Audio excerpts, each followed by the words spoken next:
దేవుని ఘనమైన శ్రేష్టమైన పరిశుద్ధ నామమునకు మహిమ స్తుతి ప్రభావములు కలుగునుగాక. బాగున్నారా? దేవాది దేవుడు శ్రేష్టమైన మరి యొక్క దినాన్ని మన జీవితంలో అనుగ్రహించి ఉన్నారు.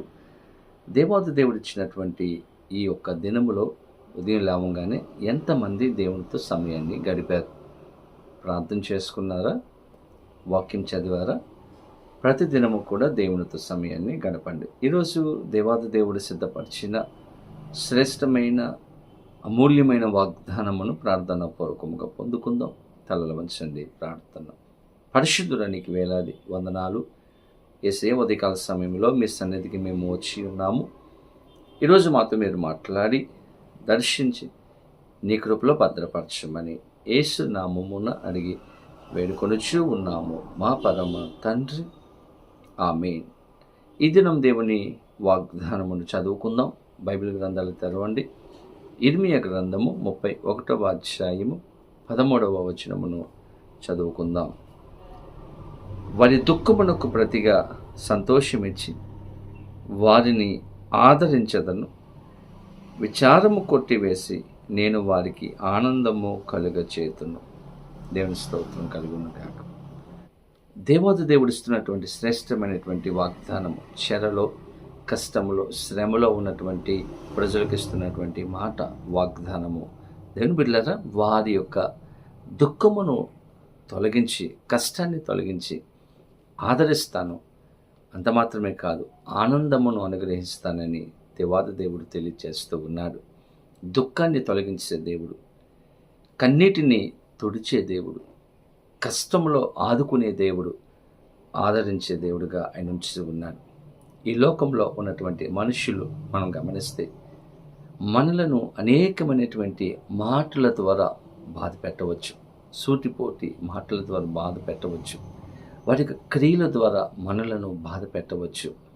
ఈరోజు మన దేవుడు ఎలాంటి వాడంటే, మనం ఉన్నటువంటి కష్టంలో, ఇబ్బందిలో, శ్రమలో మనకు తోడుగా ఉండి మనలను నడిపించే దేవుడు, ఆదరించే దేవుడు, మన కన్నీటిని తొలగించి ఆనందమును అనుగ్రహించే గొప్ప దేవుడిగా నిలిచి ఉన్నాడు.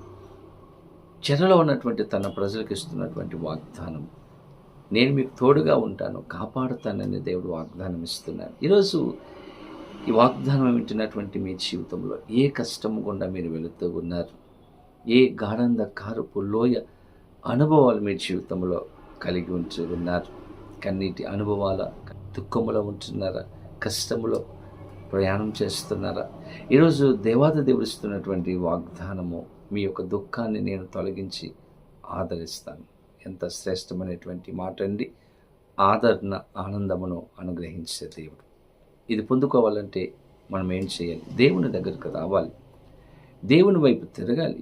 మన తప్పులను, మన పాపాన్ని విడిచిపెట్టి ఒప్పుకొని దేవుని దగ్గరకు వచ్చినప్పుడు, మన స్థితిని గ్రహించి దేవుని దగ్గరికి వచ్చినప్పుడు, దేవునికి మన హృదయంలో చోటు ఇచ్చినప్పుడు ఆయన మనకు ఆదరణను, ఆనందమును అనుగ్రహిస్తాడు. కాబట్టి ప్రభు దగ్గరికి రండి, ప్రభు ఆశించినట్లుగా ఈ లోకంలో జీవించండి, పాపమును విడిచిపెట్టండి.